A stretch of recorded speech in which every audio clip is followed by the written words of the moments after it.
Siapa yang sholatnya rajin dihitung nanti dapat hadiah umroh. Assalamualaikum warahmatullahi wabarakatuh. Hamdan wa syukran lillah, nahmaduhu wa nasta'inuhu wa nastaghfiruh, wa na'udzu billahi min syururi anfusina wa min sayyiati a'malina. May yahdihillahu fala mudhillalah wa may yudhlil fala hadiyalah.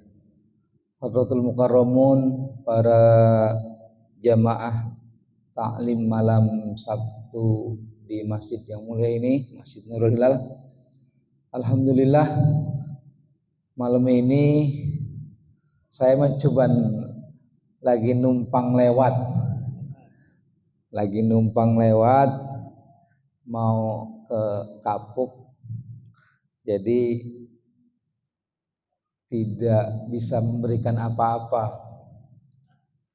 Hanya saya melihat masjid ini begitu besar, begitu megah kalau kita pandang, mungkin di lingkungan kita, di wilayah Kelurahan Kapuk. Yang harus menjadi perhatian para DKM, seperti apa yang dikaji oleh Ustadz Asep Supendi tadi, ini sudah sangat bagus sekali. Artinya kita mengadakan taklim yang diikuti oleh para jamaah yang rutin dilaksanakan, dan itu menggunakan kajian kitabnya, kitab Safinatun Najah tadi sudah dibaca. Tadi yang dibaca tentang salah satunya adalah tarikus sholah, meninggalkan sholat. Ini yang banyak saya pribadi kemana-mana, kalau kita ngomongin sholat ini urusan yang paling gampang tapi susah. Kita bangun masjid, orang berlomba-lomba untuk membangun masjid, nyumbang baik dari pembangunan awal sampai akhir. Orang berlomba-lomba semuanya. Namun banyak hari ini kita rasakan begitu banyak masjid di daerah kita, begitu banyak pula jamaah yang hadir di masjid untuk sholat 5 waktu. Salah satu kita bangun masjid adalah bagaimana kita DKM terutama untuk mampu memakmurkan masjid. Dikatakan dalam surah Al-Ahzab ayat 18, innama ya'muru masajidallah man amana billah, al-ayah. Ini nyambung. Jadi yang harus kita tekankan adalah di beberapa tempat, bahkan mungkin kalau kita lihat di Masjid Al-Falah Sragen, di beberapa masjid yang sudah viral tersebut, orang berlomba-lomba untuk sholat datang ke masjid. Bahkan panitianya bikin undian, siapa yang sholatnya rajin dihitung nanti dapat hadiah umroh. Ini untuk menarik orang.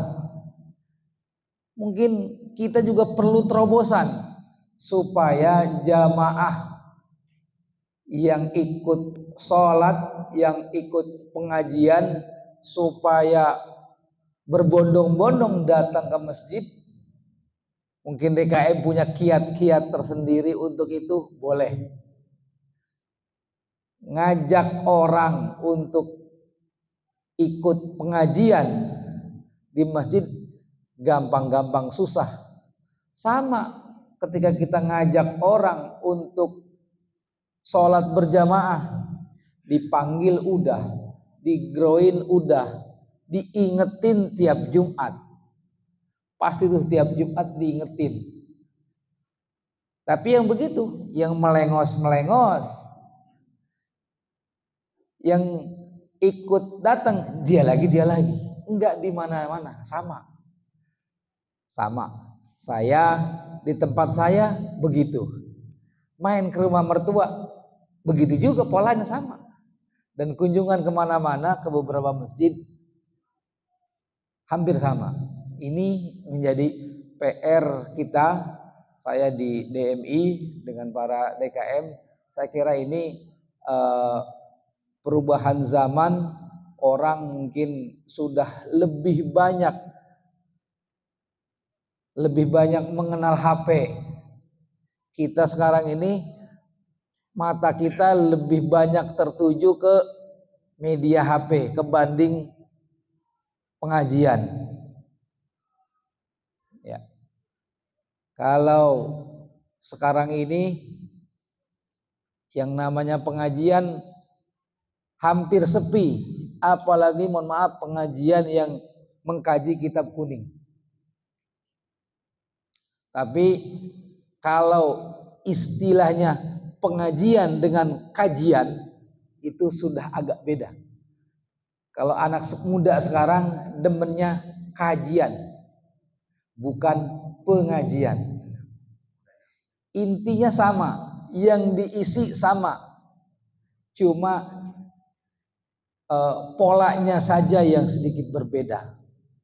Kalau Bapak saksikan di beberapa masjid besar, kalau ada istilah kajian yang isinya kajian tematik terhadap satu tema saja dengan narasumber yang memang sudah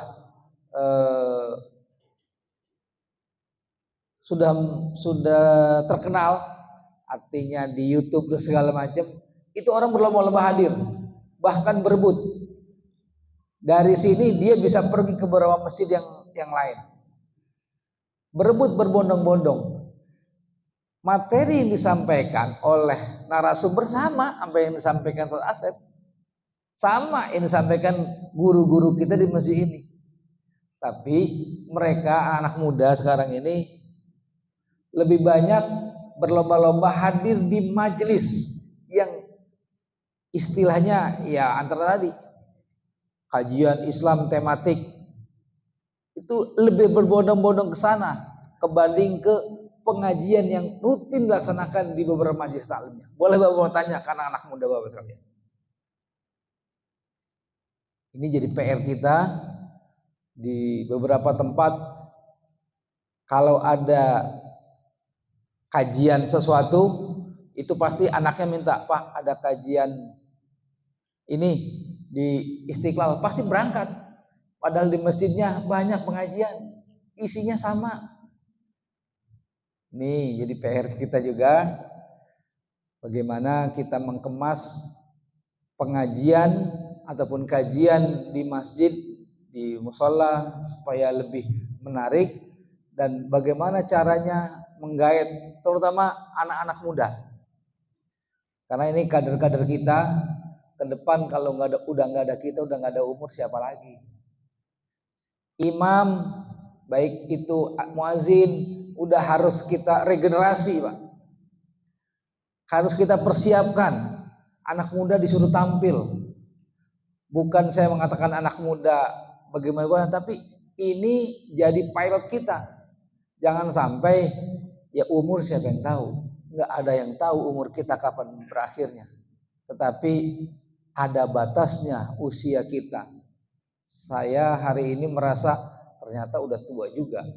Dulu kita sering main di masjid, anak-anak kita rada ogah main di masjid, mendingan ikut di tempat-tempat yang lain. Ini jadi PR saya. Semoga ke depan, yuk mari sama-sama kita ramaikan masjid kita. Sekali lagi, orang berbondong-bondong untuk nyumbang, untuk memakmurkan masjidnya dengan membangun masjid. Tapi yang lebih utama dan paling utama adalah bagaimana kita memakmurkan masjid kita dengan mengisi pengajian, mengisi jamaah sholat kita di masjid agar bisa masjidnya tersebut ramai. Saya merasa sedih, mohon maaf, saya introspeksi diri sendiri, Pak. itu yang namanya Masjid Raya Kiai Haji Hashim Asy'ari begitu megahnya. Bapak tahu kalau subuh berapa orang jamaahnya? Iya, ini jadi PR. Saya kebetulan pernah jadi pengurus di sana. PR kita, kalau masjid sebesar itu, subuh cuma ada 3 orang. Miris kita. Makanya ini PR kita yang ada di kampung ini, moga-moga bisa ngeramein masjid kita dah. Minimal kita ngeramein masjid kita, jamaahnya. Wajiban kita sholat 5 waktu itu kan boleh di mana saja, boleh di rumah enggak dilarang, tapi di masjid lebih afdol. Di masjid lebih afdol. Begitu juga kegiatan-kegiatan di masjid kudu diperbanyak lagi, diajak generasi mudanya supaya lebih giat lagi aktivitas di masjidnya. Bukan hanya kumpulan turu-turu ketika main hadroh doang. Nih kadang-kadang giliran latihan hadroh, main marawis dia pada kumpul. Giliran sholat, maaf, begitu lagi ini. Jadi mohon maaf saya bukan yang ngomel ini ngomongin diri sendiri di tempat saya begitu. Semoga di sini lebih maksimal lagi dengan adanya pengajian seperti ini. Ditingkatkan lagi pengajiannya dan jamaahnya diajak seluruhnya supaya bisa mengisi relung-relung hati kita yang masih kosong. Saya kira semuanya orang membutuhkan siraman pengajian seperti ini karena nilainya sangat besar sekali dan manfaatnya. Banyak ilmu yang kita dapat dari sebuah ta'lim tersebut, walaupun hanya sekedar kitab Sapinah, tapi manfaatnya dan sudah dibaca banyak orang dan manfaatnya sangat besar sekali. Ilmu yang terkandung dalamnya juga sangat berguna bagi kita semua. Semoga saya bisa terus mendawamkan untuk dimanapun berada ketika azan itu bisa singgah ke masjid.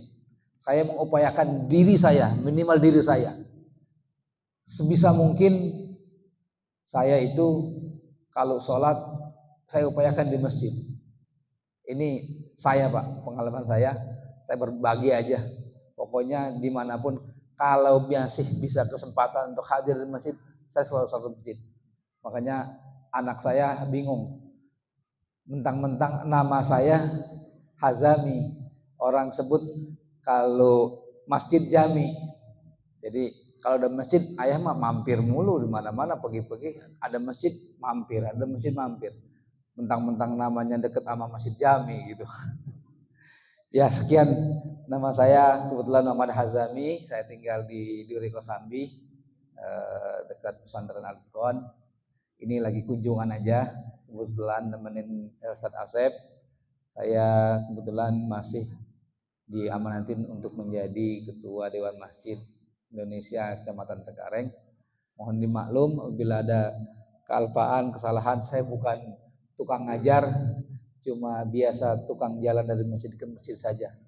Saya ucapkan karena ada waktu masuk waktu Isya, mohon diberikan maaf yang seluas-luasnya. Akhiri wallahul muwaffiq ila aqwamit thoriq. Assalamualaikum warahmatullahi wabarakatuh. Waalaikumsalam.